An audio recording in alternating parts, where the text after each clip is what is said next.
You have certain skills, certain good habits, certain ways that you execute, and you think you want to take that into your future. Yeah. But don't take your lack or your insecurity. Don't take your pain or your misery. That stays.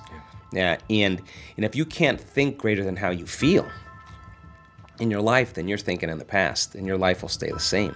So teaching people how to break out of the biology is a process that requires a great amount of energy and awareness. But people are doing it, and they're doing it really successfully. That's how powerful we are. You could actually, like, the story we tell ourselves is how we perceive the world. And so then when we create the difficulties in our life, it reaffirms the belief that life is hard, that it's really someone out there that's doing it to us, that it's a circumstance in the past that created this. We're wired to be creators. We're wired to do this. The thing that stops us, for the most part, in doing it is really the hormones of stress, because living in stress constantly is living in survival, and living in survival is living in emergency. In an emergency, it's not a time to create.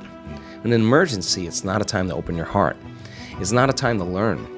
So most people then that are living in stress and living in survival, they can't believe in a future yet because it's not a time to create. So getting people to that point where they make up their mind, and they make up their mind enough to begin to think, there's got to be a better way, there's got to be something else. If you're waking up every morning being defined by a vision of the future instead of the memories of the past, and you get up and you're inspired from an elevated self now instead of a limited self, you could observe the old self from an elevated state instead of that diminished state, and people are doing that. So they are aware of those thoughts, and yes, it takes effort, and if it was easy, everybody would be doing it. And I would say about 90% of them, when I ask them, so what happened? The first thing they say all the time is, I just made up my mind. I just made up my mind I was going to do this. And they made a decision with such firm intention that the amplitude of that decision carried a level of energy that was greater than the hardwired programs in their brain and the emotional conditioning in their body. And the choice that they made caused their body to respond to a new mind. In fact, the choice they made became a moment that they would never forget. It was an event, and the stronger the emotion they felt, the more they paid attention to the choice. And in a sense, they were remembering their future.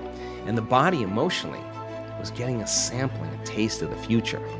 And they're aligned to that future, and that's when the body's healing began. That's when the miracle started, right in that moment. That's how powerful we really are. Now, what if you did that every day? What if you made up your mind every single day you weren't going to get up from your meditation until you were that person you wanted to be? Game on now.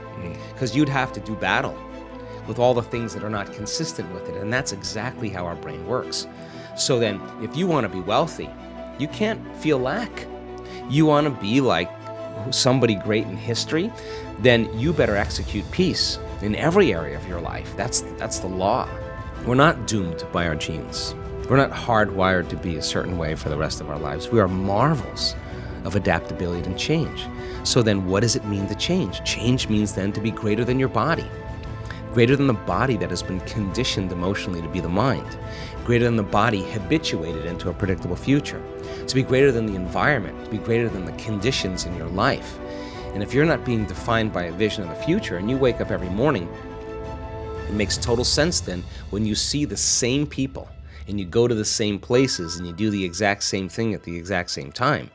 Now your personality is no longer creating your personal reality. Your personal reality is creating your personality. So to change then is to be greater than that environment. So then you would have to reprogram the way you'd think and the way you'd feel to no longer return back to the same state of being. Now that's the mastery.